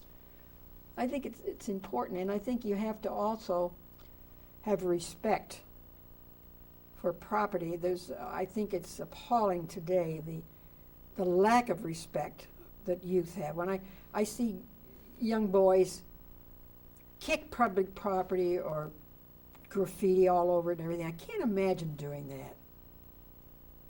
And then I think it's important to know right from wrong. Who would you give credit for instilling that in you? Well, I had a good religious background, went to Sunday school, knew right from wrong. I always told Mother, don't worry, I know right from wrong. But and even though I was curious about things, I always stopped short of doing things that I knew were wrong. I don't know. One of the things I want to talk about, here you accepted all these assignments and did peer and excelled against people who had tremendous academic backgrounds. And you were right there with them. And when you became a lieutenant colonel, there weren't very many lieutenant colonels in the U.S. Air Force or U.S. Air Force Reserve. Well, not many women, no. Could you kind of talk about that a little bit? Well, one of the things that I wished had been different, I wanted to go to Air Command Staff because I could not, even when they opened it up, I couldn't become a colonel because here was my dilemma. The work that I was doing at Lockheed was so vital, they wouldn't release me long enough for me to go to Air Command Staff's college. So I was trapped because a good friend of mine who I knew when he was a captain became Assistant Secretary of the Air Force. And when I was on an assignment one time back in the Pentagon, we bumped into each other in the hall. And he said, for God's sake, aren't you a colonel yet? And I said, I didn't go to Air Command Staff School. He said, well, this is ridiculous. He said, I know your background, I know something. He says, I'm going to go to bat for you. I said, God bless you. I wish you could do it, but I says, I also have spent time in knowing what the requirements are. And when you are a reservist, do you know how much time is spent on going over your background when you're considered for promotion? Less than a minute and a half. They go through those piles. Everybody that has all the qualifications goes in this stack, and those who maybes go here, and they only have so much budget, and they can only promote so many, they just take the ones off the top. I made a film on this, so I knew it. I said, I think you're wonderful wanting to do this for me, but I said, you got too many obstacles there. I said, I'm not a graduate of Command Staff College, and you can't get to be a colonel unless you are. So, And that's changed now. That's changed now. You can take it, most of us have. I happened to be in the Pentagon on a 2-week tour one time in 1975, was the year of the woman or some dumb thing, and all the branches of the military were building a big exhibit to show how women were being used, and they called me back to do the Air Force one. And while I was back there,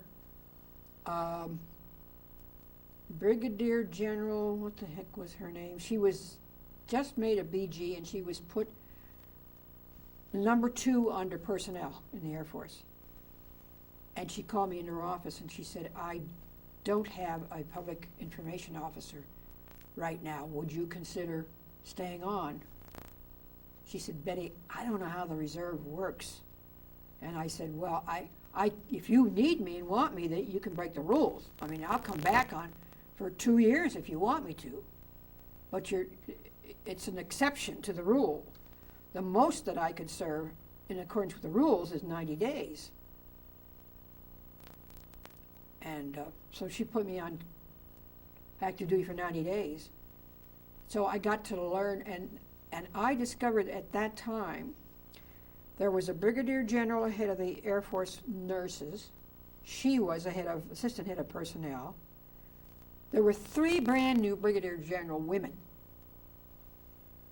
So I said, hey, I got an idea. Let's make a film.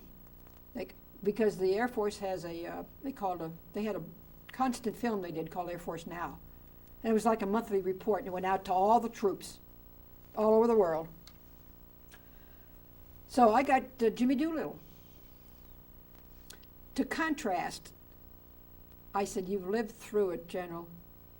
Tell the troops what it was like in the old days where women just did typing and all this sort of thing, and now we've got women who are brigadier generals. And he liked the idea, so he said, sure, I'll do it for you. So we made a little film on the fact that women could now be promoted to the higher grades, and that became the monthly film on Air Force Now. And that's quite, Jimmy Doolittle was quite an Oh, icon. wonderful to work with. Very easy to work with. Wonderful guy. Well, I think most people have seen photographs. Didn't realize what a little guy he is. Can you imagine? Yeah, he was. Yeah. But, you know, he was a lot of humility. He wasn't a braggadocious at all. Just the opposite of the guy who was the Baa black sheep. Yeah. I knew Pappy. Yeah. You knew Pappy? Yes. Yeah. North Hollywood guy. Yeah. I wish I'd interviewed him, had a chance to. Yeah. One of the things I wanted to, How long ago did he die?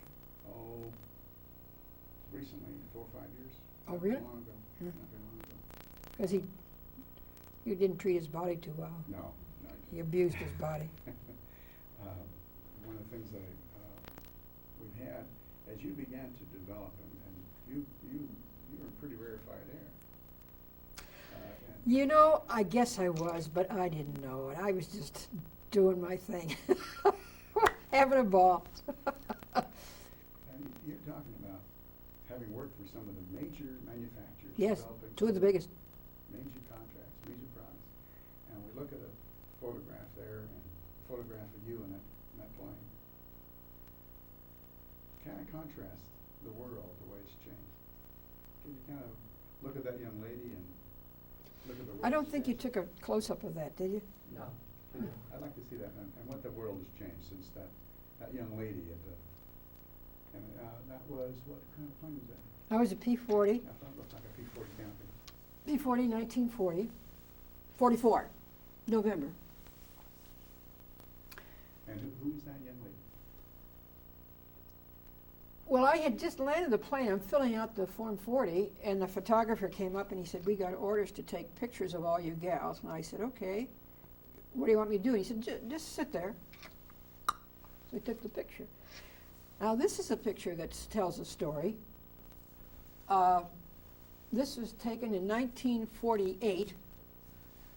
I had been nominated and elected president of our post-war continuing organization.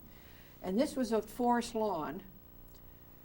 And I designed the floral piece with the broken prop. This was all blue and yellow mums.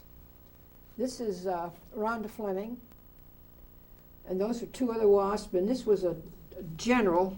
I can't think of his name right now. And that's me on the far left. we had this marvelous memorial, the first memorial service to the 38 gals. We worked it very closely with the public relations people at Forest Lawn.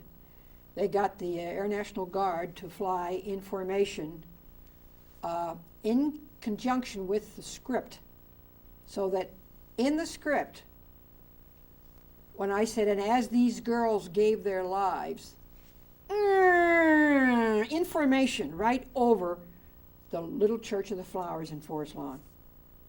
It was a wonderful, we invited the parents of the gals who had died to come there. And Rhonda Fleming was a new star on the Hollywood scene. She had a gorgeous voice. She sang a beautiful song. She stayed around for photography. And she, when I went up to greet her, she was crying. She said, I have never been so moved by a ceremony. It was, that was our first memorial service. What year was that again? 48.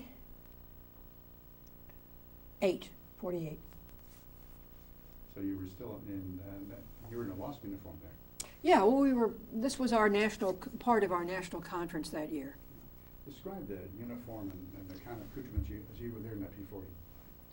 Well, this was a dress uniform. This was our flying. We had our jacket was, the color was Santiago blue. It's not navy or it isn't royal blue. It's sort of kind of in between. And we had a little, sort of like a baseball cap we wore, pants, and the jacket. But we had no rank, just the wings. And on the lapel? Oh, those were the little wings. The prop with the wing. Pretty simple. And a P-40, most people don't have any idea of the cylinders and horsepower and speed of that plane. I don't remember all of that. I just remember one thing, that this airplane had an electric prop, and it overheated a lot. And when you taxied out, it was nerve-wracking because they stopped all flying. They gave you priority because they didn't want you sitting on the line with the engine overheating. So the minute you got out into takeoff position, they stopped everything and they cleared you right away to get off. And it made you feel uncomfortable because you knew everybody was, all eyes were on you. All the guys said, hurry up and get that thing off, so I can get up there and get off. And it had an inline engine. And you sat up in that cockpit and the nose was way up there, compared to the other airplanes we were flying. But I loved to fly that airplane. Yeah, that was a really high-powered plane. Yeah, I forget what the horsepower was now. Oh, geez. Tremendous speed in those things. Well, when you're contrasting, you've been through just about everything in the Yes. aviation field. So if you were today, and one of the things I always ask, if you were going to kind of review not just your career but your lifetime, there's always something that picks out. What might be those one or two things that kind of stand out to you? Well, I think I've been very fortunate. I've been able to do things I love to do. Most of them were pioneering, and they had a challenge, and maybe that's part of my personality. I seem to rise to the occasion when there's a challenge, much more so than when there isn't. And I find even today, just ordinary things in life, you have challenges every day. And a challenge will always attract me as opposed to doing something that I know is easy. Maybe it's because I relish the feeling of accomplishment. I don't think there's any greater sensation on the face of the earth than the feeling of accomplishment. I don't care what you're doing. Take it down to the simplest thing of making a good pie. If it turns out good, it makes you feel good. And when you can do things that aren't necessarily for yourself, but for others. I remember when I worked at North American, one of the films I made was on the F-86, which was flown a great deal in the Korean War. And trying to think of the gentleman's name who was the head of field service, John. His whole office was in glass. And I saw the military go in his office, and he knocked on the glass wall and pointed to me. My desk was, maybe 75 feet from his office. And I went in, and he said, "I thought you'd like to see this telegram." And he handed the telegram to me, and in the telegram it said, "If it hadn't been for the film on emergency procedures on the F-86, I'd be dead. But I remembered that film, and what I did on this film, I took, a cat has 9 lives. So I took 9 of the serious emergencies that could occur with the airplane. And I created this cat, I called him Super Sam. Saber Sam, because the airplane was known as the Saber. And he could afford to make 8 mistakes and still get by. But when the 9th one was coming up, he had to pay attention because that's his last life. So I picked 9 of the most common occurrences that could, where the airplane could get in trouble. And after you reviewed what the correct procedure to follow if that emergency occurred. But now, smarty pants here. Now, when it gets to the point where he's got 9, he's used 8 and he's got 1 line, 9 left. He's burning the midnight oil. He's really studying the books now because he knows he can't make it. And he walks through the cemetery. And on the tombstone of all his 8 mistakes, his 8 lives, is engraved on the tombstone what that particular emergency was. To again reinforce it in the viewers, not mine, primarily the pilot who was learning how to do this. That film was so popular, and I got the approval to use the music from this the Russian Saber song, and it was perfect. And he said in the telegram that he couldn't remember the procedure in the book, but he remembered the film. And because of that film, I saved that guy's life. I want to tell you, that made me feel pretty proud. Very proud to think that I was able to do that. Because there's no greater, that's it. That's the greatest thing you can do, is tell your story and tell it in such a way that it's going to be remembered. Because films will do a better job by far than the book. Yes, I think so too. Visuals, have that impact. And then you add special effects and music and everything else. And this is the responsibility today for the motion picture industry, is to pull this nation around and get off of all this negative crap and get on some real solid, good stories, positive stories, clean stories. You don't need... And let's tell a story without 80% of the picture special effects, blowing things up. Right? The films that are classic don't Right. have that. Don't have that. Not classics. In fact, many of them don't have any Right. balance, just script. Right. Some of the Good best- stories. best A ones. good story. So when I was thinking about that, and I thought that, so you would really think that would be a real highlight of your career? It was. It was. Yeah, we interviewed Robert Barreto, and I interviewed a general brigadier who was a intelligence guy and done all kinds of things in his career.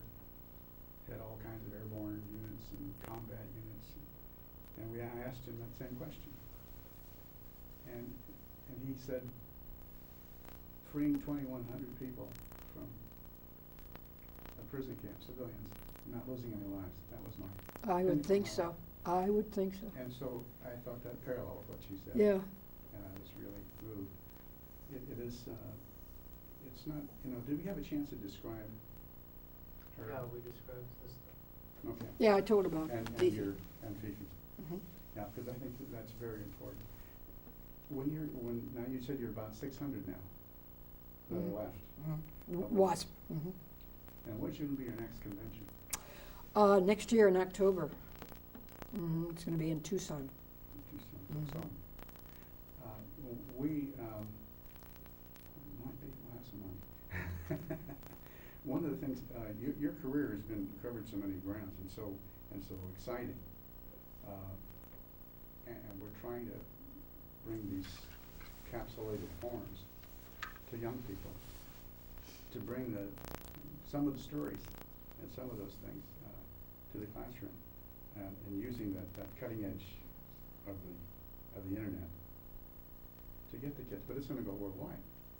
So we're massively shooting oral histories right now, and we're not going to edit them yet. We're just trying as many as we can, and then to hopefully do that, so we'll get a whole pile of them on by the first of the year. And so I would like to. You know what would be great if I don't want to be on camera, but And I've never had footage on the Japanese hero. I mean, I'd heard all these stories about. do you know the who real else? deal. You know I who got else? hold of some. The news back in, like the Movie Town News, Yes, right. all of those back in World War II in that time frame. But we have to get releases from all of them for that. But I don't think we'd have a problem if I can get the specificity of what I want. We have the UCLA film archives that are available to us. There you We can go. get a hold of those. We're just, we have such a small budget. It's so, it's appalling that in this state and this time, that we can't get the kind of money we need to do the things we need. So everything has to be done almost, you have to twist everybody's arm, and it's just ridiculous to have to do that. But that's what we have to do. But Have you got who up in the Assembly, in the Senate, at the state level, is your most important politician as far right as? now, one reason I was delayed is I had a meeting with Senator Calderon, who is former majority leader in the Senate, and he was very, very helpful in helping us get this.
I'd add a little interest. Because, you know, most people today, all they think about are jets. Okay. Can you tell me your name? Betty Jane Williams. That's Williams? Mm-hmm. Okay. And today is November 19th? 19th. Uh-huh. Can you tell me a little bit about yourself, where you grew up and what you did Mm-hmm. as a kid? I grew up in eastern Pennsylvania, Kingston, Pennsylvania. Wanted to learn to fly when I was in my late teens, and that was in the early 40s. So I competed. You want me to go on with this? Yeah, Yeah, go go. ahead. It's I- just that I have to keep yeah. track of. The Hitler was doing his thing over in Europe, and all of the pilots, male pilots, were in Europe, and there was a drastic need for pilots in this country to pick up the aircraft from the factories and deliver them to the using squadrons. So two women who had a little foresight, one was named Nancy Love, civilian, and Jackie Cochran. And Jackie proposed that women who were already licensed pilots be used to fill that need here in the United States. And she presented the program to Franklin D. Roosevelt, who was the president at that time. And of course, he was very reluctant to think that this could be, but Eleanor Roosevelt, who was his wife, she was very supportive. And when the airplanes started to pile up and they could not get them to the using squadrons because they had to get them overseas, then they thought, well, maybe we'll do this. We'll let women do this. Now, in order to become a women Air Force service pilot, you had to be a citizen of the United States. You have to know how to fly.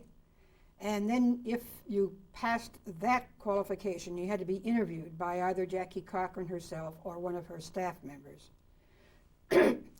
Then you would go into training to learn how to fly the military way, because most of the aircraft that we flew as civilians were not nearly as higher horsepowered as the military. And our training was in Avenger Field, Sweetwater, Texas, which is about halfway between Big Springs and Abilene. And we trained on Stearmans, which was like this, little PT-17. They weren't just painted these bright red colors. And then we went into BT-13s and AT-6s, 7 months, about 210 hours. And when we completed, then we got our wings, and then we were all assigned to different bases. We first started out just ferrying the aircraft from the factories to the using squadrons and to the points of debarkation so they could be taken overseas. And as the program developed, women started to be used in other missions. And the total analysis was there were 25,000 women that tried to get into this program. There were 1,860 who qualified, and there were 1,074 that graduated. We were assigned to 125 different bases in the United States. And in addition to ferrying, and we flew tow target. That's where a sleeve would be trailed behind an aircraft, and raw recruits on the ground using real live ammunition would try to practice at a moving target. It was kind of dangerous because they didn't always hit the target. They many times hit the airplane. And they also did that for aerial training. We flew airplanes so that navigators and bombardiers could sharpen their skills. We did reconnaissance flying. We flew 77 different types of aircraft, everything from the trainers up through all the pursuits and the bombers, including the B-29. I personally was assigned as a test pilot at Randolph Field, San Antonio, Texas. Now, to explain what we did is a male cadet might be flying an airplane and have an accident in which the aircraft would have to be taken into a repair depot. Before it could be put back on the line for routine flying, it had to be test flown to be proven airworthy. A lot of us did that sort of thing. The hottest plane I flew was a P-40, which I thoroughly enjoyed. And it was a marvelous program. The fault of it is that we were not directly in the military. We were under civil service because well, frankly, the pilots were all male and it was their domain and they didn't particularly want women entering it. But after we started flying in all these different missions, proved to be very effective, the War Department wanted us to be in the military. But some of the fellows who were not drafted, but they were teaching flying under contracts with various general aviation contractors to the government, they were afraid that if we became in the military, since they were not in the military, and if they were drafted, they were afraid that because they were not as young, perhaps as we were anywhere from 18 to 35, that they might be put in the walking army, and they rebelled against that whole idea. And they actually hired professional lobbyists to lobby against us. So the bill lost in Congress by 17 votes. But we continued to function until December the 20th, 1944, when we were deactivated. And then we went separate ways. And it wasn't until 1977 when the Air Force started to invite women to come in, when the first 10 were selected to be trained as military pilots. And the press started to say this was the first time women had flown military aircraft, and we all said, hey, wait a minute, what about us? So we finally got Congress to recognize us. It took 35 years. We got no benefits except being recognized, and that's all we really wanted, to be recognized as veterans. So, back when, before the war, Mm-hmm. Where did you go to high school, and what did, I was reared in Kingston, Pennsylvania, went to high school there. I was an honorary student. I was the editor of the paper. I was the head cheerleader, and we were state football champions that year. I was very active, drama club, honor society, language clubs. And I learned to fly it was the Depression, and my family didn't have a lot of money. So I competed for a flight scholarship with 50 guys in a federally controlled program called the Civilian Pilot Training Program. And there were two phases of the program. If you were in college, you could just apply and you would get your flight training. But if you were not in college, like I was not in college, then I had to go to school at Bucknell Junior College at night for a period of, I think it was 4, 5, 6 months. And there were only 10 scholarships to be awarded, but there could only be one girl. And fortunately, I was among the top 10, and that's how I got my license in June of 41. so your aspirations back then were just to be a pilot? Or? Well, not to be a pilot. I was seriously studying to be an artist. That's primarily what I was interested in. I was a fancy ice skater and started to win in that. But I wanted a college education. But as I said, my family couldn't afford that, even though I won several scholarships. There were none that were going to be teaching me art the way I wanted. That was what I really wanted to do. But when I got bit by the aviation bug, that was it. But I was in the air on December the 7th, 1941, when Pearl Harbor was attacked.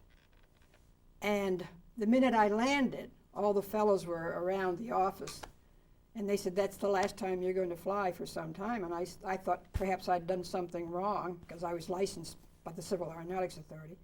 And I said, why? What's happening? And then they said what happened. And they said all flying for 500 miles inland on both coasts, all general aviation flying, was grounded.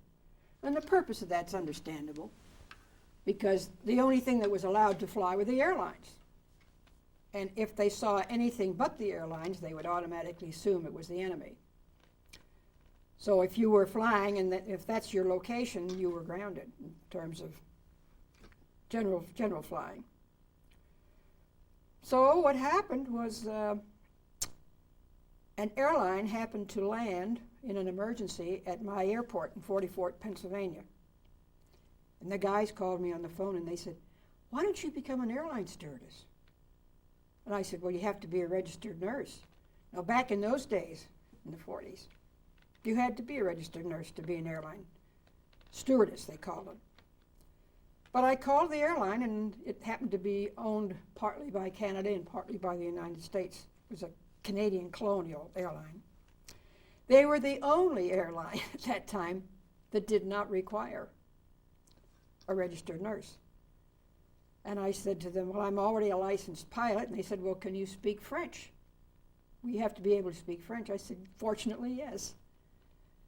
So to make a long story short, they hired me, and I was only a stewardess for 6 months when the military came to all the airlines. And they said, "We are going to start the Air Transport Command, and we want the airlines to set up schools to teach the military pilots the art of navigation," because all military pilots knew was tactical operation. So the airlines set up a school in Albany, New York, and they selected me, and I went to Northeast Airlines Pilot Training School in Burlington, Vermont, and became a licensed by the CAA link trainer instructor, which is a simulator that teaches the pilot how to fly on instruments. And that was under a contract to the federal government called Wartime Training Service, WTS. And we wore uniforms, just kind of like the Army. I knew about the Wasp, but I couldn't get out of that contract to get into the Wasp. But when my contract came up for renewal, that's when I entered the Wasp in January of '44. Can you do me a favor? Sure. Not rub your feet together, 'cause Is it picking up noise? yeah, the leather's Okay. So, back in those days, before the war, what was the cost of things? Do you remember, like, the things? I sure do. Bread was 8 cents a loaf. Gasoline was 13 cents a gallon. And when Pearl Harbor occurred, most of the men in my hometown were in the military, either the Army or the Navy. You rarely saw a male in town. The only males that you would see were those perhaps where they had bad health, maybe flat-footed or something. And all the women were involved in the war effort, everyone. If you saw someone who was not involved, they would be embarrassed because the women were working in the factories or they were knitting socks. A lot of them knitted socks for the fellows or baking cookies, but everybody was doing something for the war effort. And when December 7th happened, did you ever think you would actually be involved in the war? No, I didn't. I was in love with flying, and I was flying, and that was the joy of it. And when that happened, and they said you can't fly anymore, unless you move inland, and I couldn't very well do that. So it was quite a shock, and it was a disappointment to a lot of, because when you go through the training and you finally get that goal, you finally get your license, then you're able to take passengers with you, and you're able to really enjoy the fact that you have a license. And so when that occurred, well, many people were disappointed, pilots that flew. Most people would say there weren't many women flying. Well, yes, there were, believe it or not. When the Wasp program started, there were 3,000 licensed women pilots in 1942. That's when the program started. And how was December 7th compared to September 11th today? Communications was not as fast. It came over the radio. I recall seeing and hearing the president, not seeing him, but hearing him say, "This day will go down in infamy." I can hear those words just as clearly as if they were uttered yesterday. Well, of course, today, when September 11th here, I was up early. I'm an early riser, and I was getting ready to go up to Point Wanimi for a briefing on the new medical program that had just passed Congress. And I had a friend who was in Dallas, and I knew that she was on her way. I think she traveled for a very prominent company. She was in a very prestigious position, and I knew she was leaving on a trip. And the phone rang. And I said, "Where are you calling me from?" She said, "Turn on your television." And it was, well, I don't know, it was about 5:30 or 6 in the morning. I said, "What's happening?" And she just made one statement, and I said, "Oh my God." So I turned on the television, and like everybody else saw it